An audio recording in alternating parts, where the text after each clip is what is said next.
Tengo en mis manos El linaje escondido, escrito por Lila Semborain, publicado por Beatriz Viterbo. Venía leyendo en el subte hace unos días. La señora de al lado no me sacaba los ojos del libro. ¿Por qué? Porque estaba en la página 18, 19, y hay unas postales de Hitler de frente y de costado, pero además muy impresionantes. O sea, es un Hitler que no es el caricaturizado que por ahí yo estoy más acostumbrada a ver. Y la señora de al lado miraba a ver qué está leyendo esta que tiene esta foto de Hitler en el libro. Me imagino que si a mí me pasó eso leyéndolo, quiero saber qué le pasó a Lila Semborain cuando lo escribía. Lila es poeta, es crítica literaria, vive en Nueva York, desde ahí nos atiende, es cofundadora y profesora de la Maestría de Escritura Creativa en Español de la Universidad de Nueva York, y escribió este libro magnífico donde mezcla un encuentro personal o una historia personal con una parte muy profunda y muy fuerte de nuestra historia. ¿Cómo estás, Lila? Mica Mendelevich Equipo, te saludamos. Gracias por atendernos. Hola, Mica, muchísimas gracias por entrevistarme, por estar leyendo mi libro, y junto con la señora del subte. La señora del subte que se le iban los ojos. Yo estaba a punto de darme vuelta y decirle: señora, no se preocupe, soy judía, le prometo que este libro está bien. Estuve a punto. Justamente ese es el terror sí, de publicar ese tipo de libros. Exacto, también, ¿no? Bueno. Como que digan, bueno. Lo que vos hiciste fue sacar del closet una historia familiar, nunca mejor dicho, porque te encontraste en el placar de tu abuela un montón de postales nazis, y el libro va sobre eso, ¿no? Contanos un poco cómo fue. Bueno, eso pasó hace muchísimo tiempo, vamos a decir que pasó en el año 78, cuando yo tenía tipo 22 años, que bueno, yo tenía una relación muy cercana con mi abuela, toda mi familia, era una matriarca, digamos, y bueno, hice 2 viajes a Europa con ella en barco también, una relación súper cercana. Y bueno, en ese segundo viaje que hice con ella yo cambié mucho, digo, mentalmente, fue justamente en el año 76, y como que se produjo una enorme transformación en mí, y empecé como a tener como una relación muy mala con mi abuela, y a dejar de quererla, casi a odiarla un poco, por su esnovismo y su manera de ser. Y cuando volvimos, en el 78, ella el año siguiente murió. Cuando estaba muriendo, yo me puse a revisar unos armarios que había en su casa, y no sé, porque tenía como muchos documentos y cuadernos y cosas escritas y diarios, y mirando todo eso encontré este álbum de postales. Y yo qué sé, yo me quedé como, no sé, me debo haber quedado, no sé, eso pasó hace 50 años. O sea, me debo haber quedado estupefacta de ver una cosa así, y me lo guardé en la cartera, y lo saqué, me lo guardé, digo, esto hay que guardarlo, no sé, ni sabía bien por qué lo estaba guardando en ese momento, me imagino. O sí, o tal vez pensaba que era un documento histórico. Bueno. Después mi abuela se murió, ese álbum quedó en Buenos Aires, en un momento dado lo traje a New York, a donde vivo desde el año 85, y creo que fue más o menos después de la caída de las Torres Gemelas, porque yo vivo cerca de ahí, de las Torres, y mi hijo estaba en la escuela más cercana a las Torres, y el olor que percibíamos todos los días de la caída de las Torres me hizo revivir, digamos, el álbum de mi abuela, de alguna manera, este acto así de violencia tan fuerte. ¿Cómo era ese olor? Que lo contás en el libro y me pregunté varias veces cómo era.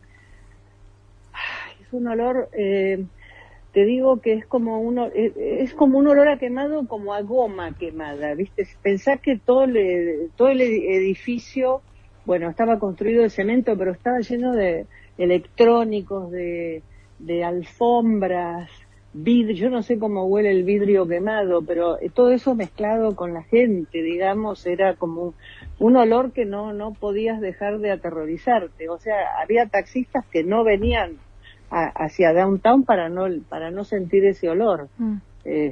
Así que era como una convivencia muy fuerte, y además un olor realmente tóxico, porque mucha gente se enfermó con ese olor.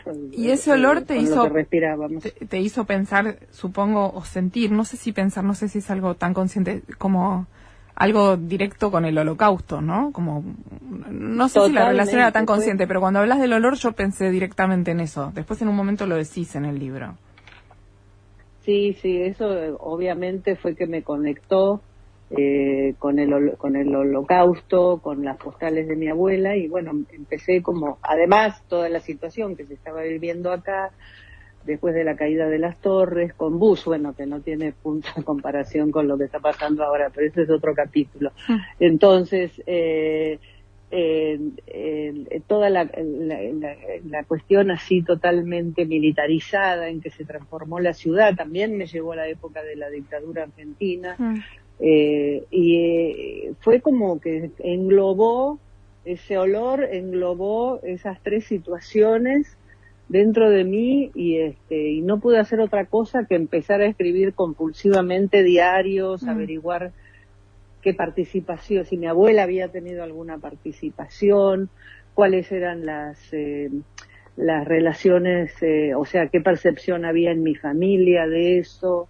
Eso fue lo primero que traté de hacer, y bueno, averiguando, encontré que en la casa de campo, que nuestra familia tiene en monte, que era de mi abuela, había muchos árboles, no, muchos libros en que mi abuela había inscrito la esvástica.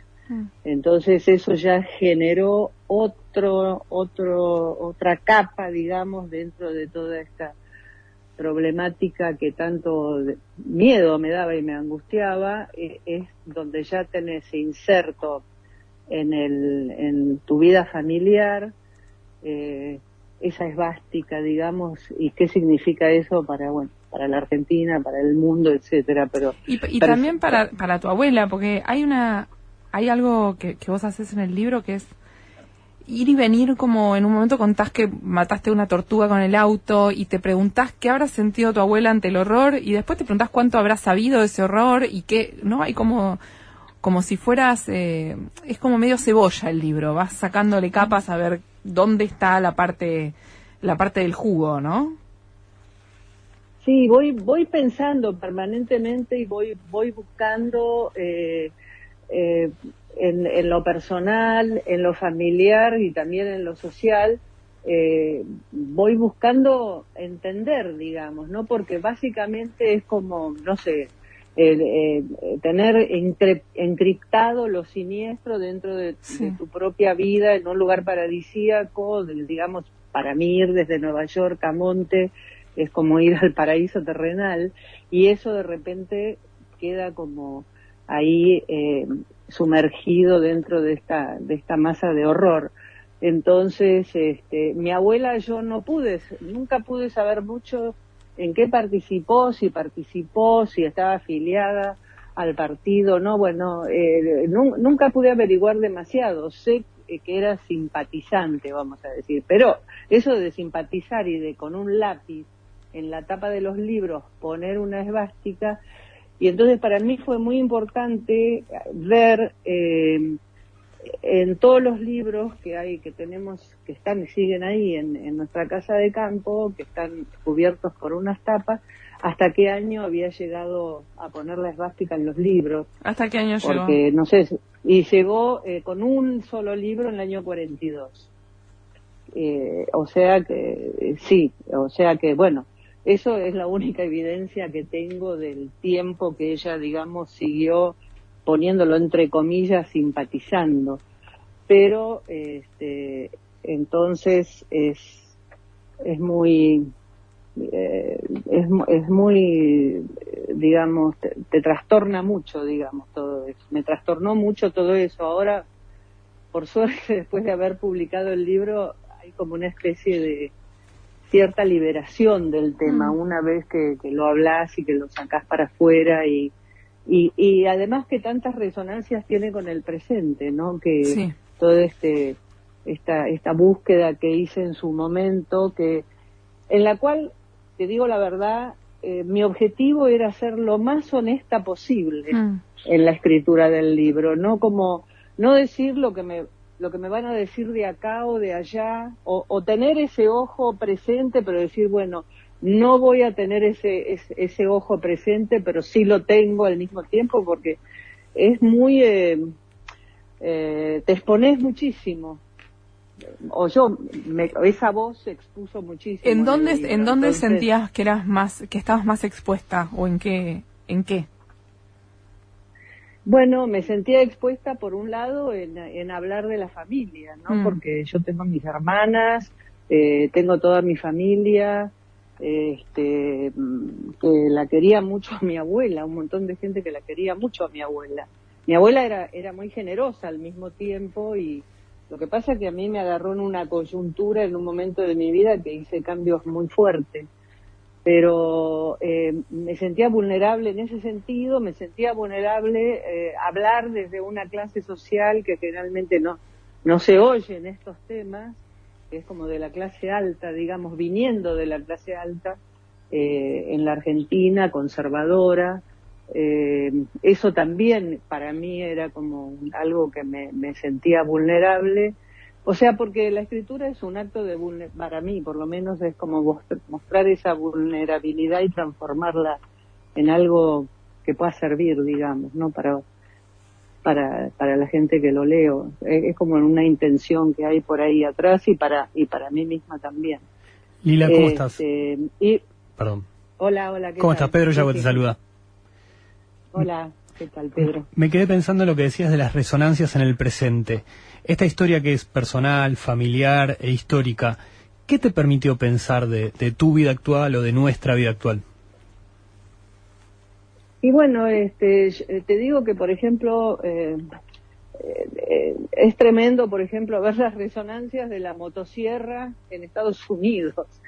Es como una cosa rarísima, ¿no? Que de repente aparece el tema de la motosierra con Milei, y de repente aparece la motosierra con Elon Musk acá, y bueno, y todo lo que eso implica alrededor, digamos, de lo que es la política, y cómo se está llevando la política en este momento bien hacia la derecha, y bueno, y las consecuencias que tiene para todos nosotros a nivel de, aquí por lo menos en Estados Unidos, a nivel de la migración, de los migrantes, sobre todo también de los hispanos, que es el grupo al que yo pertenezco, bueno, y todas las aberraciones, digamos, que se están haciendo, por ejemplo, en ese tema, ¿no? Migración y racismo.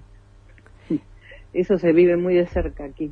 Lila, perdón, te cambio, te llevo a nuevo a tu abuela, porque estaba pensando, vos sabés que mientras leía tu libro, estamos hablando con Lila Semborain sobre el linaje escondido. Tu abuela se parecía mucho a la mía, o mi abuela se parecía mucho a la tuya, pero mi abuela era judía. ¿Ah, sí, y tenía como una manera, hay varias cosas que vos describís, además hay un momento, sobre todo al principio, donde describís más sensaciones tuyas, más, si querés, de infancia, o sea, de cosas con una abuela, de qué hacías, de que le gustaba pintar piñas de dorado, de cómo decoraba la casa, del campo, de los amigos, una cosa de clase alta. Mi abuela no era clase alta, pero era clase media acomodada, y había como una cosa con la decoración, con el invitar al otro, no sé, algo. Incluso a mi abuela le gustaba mucho festejar Navidad. Algo de eso me hizo acordar a mi propia abuela, y me impactó, ¿no? Porque estoy segura además que mi abuela tenía relación. Mi abuela era decoradora y arquitecta y tenía relación. Alguna vez me contó con la dueña de Alparamis, que cuando iba a hacer trabajos para ella usaba el apellido de mi abuelo, que era católico, para que no se den cuenta que era judía. Y ella lo decía con una naturalidad, pero con mucha naturalidad, con una cosa de, bueno, sí, no le caían bien los judíos. Algo muy de eso, de relación entre señoras de clase. Y me surgen a raíz de esto dos preguntas. Una, si vos sabés que si tu abuela se frecuentaba, tenía conocidos o amigos de personas judías, o sea, si iban al campo o existían por ahí, o nadie. Y la segunda es, ¿en qué cosas notabas vos tal vez esto que después descubriste, que es que tu abuela era nazi? O sea, ¿en qué cosas lo notabas cuando eras más chica? Yo, por ejemplo, mi abuela, digamos, como que era amante de la música también, no solamente de la escritura. Bruno Gelber, iba a tocar el piano a su casa, por ejemplo. Ella no, o sea, la verdad que yo no sé, yo no me puedo acordar, bueno, tenía 22 años, digamos, pero yo no me estaba fijando en nada de lo que estamos hablando ahora en ese momento, claro. ¿No? Pero no, yo nunca la oí decir nada, o sea, no me acuerdo haber dicho nada o haber mencionado nada con respecto a ese tema, sino lo que yo después fui elucubrando.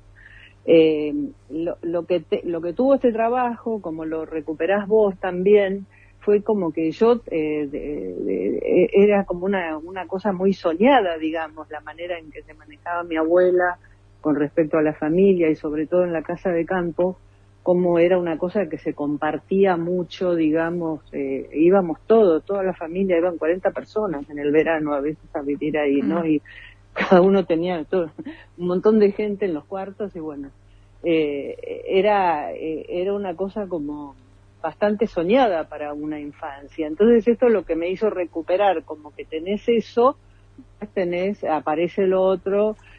Lo que sí yo notaba después, cuando fui más grande, era un esnobismo tremendo de mi abuela. Era muy snob, entonces no le gustaba que tal persona viniera o la mía también amigos de tal. Mi abuela también. Sí. ¿Viste? Sí. Claro, viste, era como de la época también, sí. Y de cierto nivel, digamos, no, bueno, que no se junten con que no salga con el otro. Sí. Y después, bueno, lo que me impresionó, digamos, fue cuando estábamos en el Hotel Ritz, esa vez que me quedó grabado y que se lo escribí en una carta a mamá también, por eso creo que me lo acuerdo, es cuando había una mesa con no sé, africanos, digamos, y mi abuela me dice, cambiame de lugar que me descomponen, ¿viste? A mí eso como que me quedó grabado dentro de mi cabeza y no me lo pude sacar más en ese momento. Pero con judíos, digo, tampoco es que le encontrabas comentarios, pero tampoco es que lo tenías tan... No, nunca le... No, yo no oía que haya dicho, nunca oí que haya dicho nada. Mirá que yo conviví con ella, o sea, claro. No creo que me haya fijado. Hay un racismo en contra de los judíos, obviamente, viste, en la Argentina también, ¿no? Sí. No lo vamos a negar.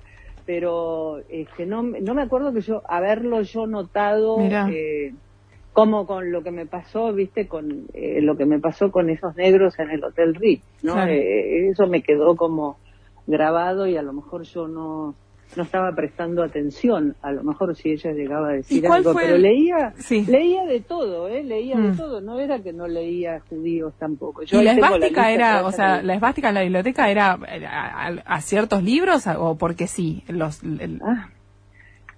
Mira, para mí es como un estado de locura, porque justamente por eso yo quise registrar todos esos libros y incluirlos en el libro, la lista, porque... No sé, tiene un libro de Santa Teresita con la esvástica, claro, o un libro de Charlotte Brontë con la esvástica. Yo no sé si es en la época que lo compró, son libros en francés en general, si es por la época que lo compró y no todos la tienen, o sea, no es que le puso la esvástica a todos los libros. Entonces, por ahí hay algunos... ¿Nunca entendiste por qué? Sí, hay uno que se llama Hitler, que sí tiene la esvástica, obvio, que iba a estar ahí la esvástica, pero nunca pude entender por qué. La verdad que no, para mí es como... Cuando uno ve la lista realmente no se entiende, o sea, hay algo como de, no sé, son libros, no hay ninguna razón por la cual alguien podría llegar a notar una esvástica en todos esos libros, salvo Mi lucha, ¿no? Que lo contás, claro. Ahí, que había 2 o 3 de Hitler. Sí, es lo único que está relacionado, ¿no? Pero Mi lucha, es más, no me acuerdo si Mi lucha la tiene o no la tiene ahora, ¿viste? Pero seguramente que sí la debe haber puesto. Pero fue el único directo de Hitler que hay, digamos. Lila, ¿y cuál fue la recepción de tu familia? Bueno, depende. Mis hermanas no prefieren, o sea, charlamos sobre el libro, esto y el otro, pero les impresiona, vamos a decir, les impresiona bastante, y yo me llevo súper bien con mis hermanas y las quiero muchísimo, así que yo respeto totalmente la opinión de ellas, porque es lo que es muy fuerte, es como hablar de la familia, pero yo les digo, primero que soy yo la que está hablando, segundo que es un libro, y un libro también, en última instancia, vos estás haciendo una representación de un yo o de un tú, un vos que está ahí metido como en segunda persona, y entonces es que no es que yo doy como un punto de vista general, pero igual es jorobado, viste, escribir sobre la familia. Te saco un minuto Así del que... libro. Estamos hablando con Lila Semborain, acaba de publicar El linaje escondido, lo editó Beatriz Viterbo, y te lleva a tu trabajo en Nueva York, donde codirigís la maestría de escritura creativa en español en la Universidad de Nueva York, y me da mucha curiosidad saber cómo es ese laburo en una universidad además tan prestigiosa, tan importante, y con un máster que tiene prestigio. ¿Cómo funciona? ¿Hace cuánto lo haces? Bueno, yo soy una de las cofundadoras, junto con Silvia Moloy y Mariela Dreyfus, una poeta peruana de la maestría, empezó en el año 2007, digamos, como una idea de aprovechar, todos los escritores que estaban viviendo en New York, y por toda la gente que pasa permanentemente de New York, para hacer este programa, que gracias a Silvia Moloy, que no solo escritora, crítica, sino excelente administradora, convenció a la universidad de que este iba a ser un programa rentable, entre comillas. Bueno, entonces empezamos ese programa y nunca nos imaginamos, los alcances que ha tenido, la repercusión con los estudiantes que vienen, con sus trabajos terminados, que se han ganado premios, tanto en narrativa, poesía. Vos no te lloras, me jubilo este año. Así que el otro día me hicieron como un par de homenajes, que para mí es rarísimo también, porque no soy como muy pública en general. Y bueno, nada, ahí me di cuenta de lo que son las reverberaciones de lo que haces, viste, que no te das cuenta, porque trabajo de escritura es un trabajo íntimo, viste, que estás ahí con los chicos trabajando, súper íntimo, y de repente como eso se expandió a gente que no solamente publicó, sino que trabaja en otros programas. Es en español, es el máster de escritura creativa en español. Es un máster de escritura en español, sí. Es todo en español. Entonces vienen todos chicos de Latinoamérica, de España, también latinos en Estados Unidos, pero más bien latinos que escriben, que pueden escribir en español, digamos, ¿no? Si es en inglés, ya tendrían que ir a un programa en inglés. ¿Y qué se genera ahí desde la escritura creativa, desde la ficción y demás, dándole lugar a una lengua que no es la del país que los alberga? Como hay una relación con la otredad, y incluso desde la academia, medio raro, ¿no? Como raro en el buen sentido, como raro, elogiosamente raro. Bueno, justamente eso yo creo que es lo que tiene de bueno, es que todos los que participan en el programa son extranjeros, o sea, están, como llegan acá, llegan a New York, y es toda una sorpresa y una incomodidad y a la vez un entusiasmo. Entonces se crea una cosa muy comunitaria, digamos, ¿no?